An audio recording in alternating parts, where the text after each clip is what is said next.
کبھی گھوڑا دیکھا ہے اس پہ بیٹھے ہو؟ سنت سمجھ کے کبھی بیٹھنا. پہلے لوگ بارات میں بیٹھتے تھے، اب بند ہو گیا. اگر چالو بھی ہو جائے تو مجھے کوئی نقصان نہیں. بینڈ باجا بند کرو، گھوڑے پہ بیٹھ کے جانے میں کیا پرابلم ہے؟ وہ تو سواری ہے نا. اور سنت کی نیت سے بیٹھ جائیں تو بھی ثواب ہی ملنا ہے. گھوڑے پہ جانا جو وہ غلط نہیں ہے، بینڈ باجے کے ساتھ جانا غلط. ڈاکٹر اقبال جرمنی سے ڈاکٹری پڑھے ہوئے آدمی تھے، لیکن اس شخص قرآن پڑھنے کا مزاج یہ تھا کہ جب وہ قرآن رات کو پڑھتے تھے تو اتنا روتے تھے کہ صبح کو جو ان کے آنسو مصحف قرآن پہ گرتے تھے تو دھوپ نکلنے کے بعد وہ قرآن کے اوراق سکھانے کے لیے ان کے گھر والے رکھ دیا کرتے تھے. اقبال کی شاعری میں جو چاشنی ہے وہ قرآن کی برکت ہے، وہ درود مصطفیٰ صلی اللہ علیہ وآلہ وسلم کی برکت ہے. ڈاکٹر اقبال نے اپنی قوم سے مخاطب ہو کر کہا تھا کہ تم نے قرآن سے مرنا سیکھا ہے، مرنا. کاش کہ تم قرآن سے جینا سیکھ لیتے. بھئی مرنے والوں کے سرانے ہم کیا پڑھتے ہیں؟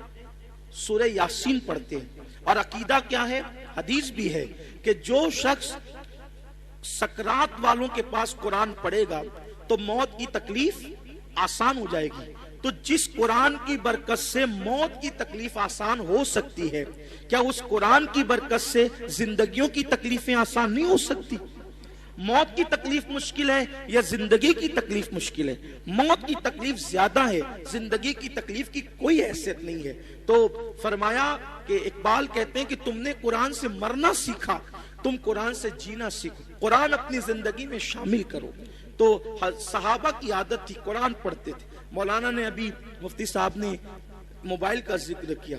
موبائل ایسا گھس گیا یہ ظالم ہماری زندگی میں کہ اس سے کوئی بچا نہیں. جیسے پیسے سے کوئی نہ بچ سکا، اب پیسے کے بعد دوسری مقبول چیز یہ ہے، موبائل سے کوئی نہیں. کیا پنڈت، کیا مولوی، کیا امام، کیا لیڈر، کیا امیر، کیا غریب، کیا بوڑھا، کیا بچہ، سبھی اس میں مبتلا ہو گئے. ادھر سے گھنٹی بجی ٹن، ادھر سے نکال کر کے دیکھا کس کا میسج ہے نا. بے چین ہو جاتا ہے آدمی، کس کا میسج ہے؟ نادان انون پرسن کا میسج دیکھنے میں تجھے اتنا شوق اور اتنی دلچسپی ہے، کبھی خدا کا میسج دیکھنے میں بھی تجھے دلچسپی ہوئی؟ اس نے بھی تو کوئی میسج بھیجا ہے نا، اس کا بھی تو کوئی فرمان ہے، اس کا بھی تو کوئی حکم ہے، اسی کو قرآن کہتے ہیں. آؤ قرآن کی طرف.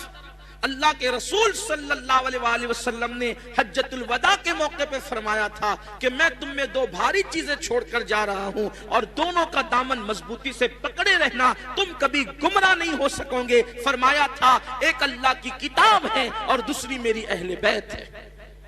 اور یہ بھی فرمایا تھا، یہ بھی کہا تھا کہ یہ دونوں کبھی جدا نہیں ہوں گے حتیٰ کہ حوض کوثر پر مجھ سے آ کر ملاقات کریں گے. امام حسین نے کربلا میں بتا دیا کہ نانا کے فرمان کی حقانیت کیا ہے. فرمایا کبھی جدا نہیں ہوں گے. گردن کٹ گئی، حسین قرآن پڑھ کے بتا رہے ہیں لوگوں دیکھ لو ابھی بھی قرآن سے ہمارا تعلق کتنا مضبوط ہے. جان سے ہمارا تعلق کٹ چکا ہے لیکن قرآن سے ہمارا تعلق اب بھی باقی ہے. اور حسین پاک نے قرآن پڑھا، نیزے پر قرآن سنایا. تو یہ قرآن ہے. اور ان کے والد تو کیسے قرآن پڑھتے تھے.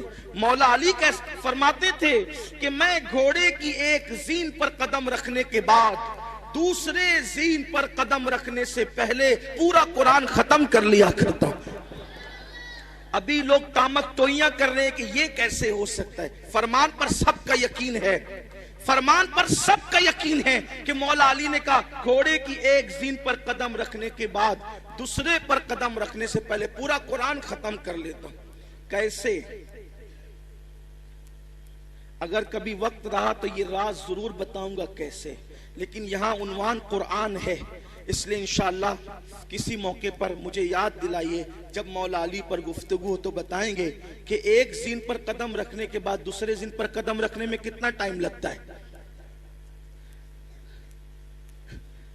کبھی گھوڑا دیکھا ہے اس پہ بیٹھے ہو؟ سنت سمجھ کے کبھی بیٹھنا.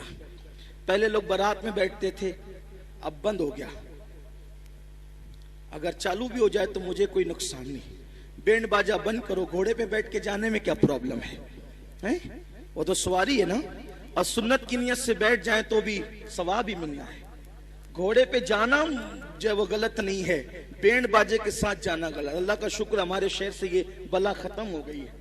تو گھوڑے پہ بٹھا کے نعشی پڑھتے ہوئے جا سکتے ہیں. اس نیت سے کبھی بیٹھ جایا کرو کہ میرے محبوب کی سنت ہے.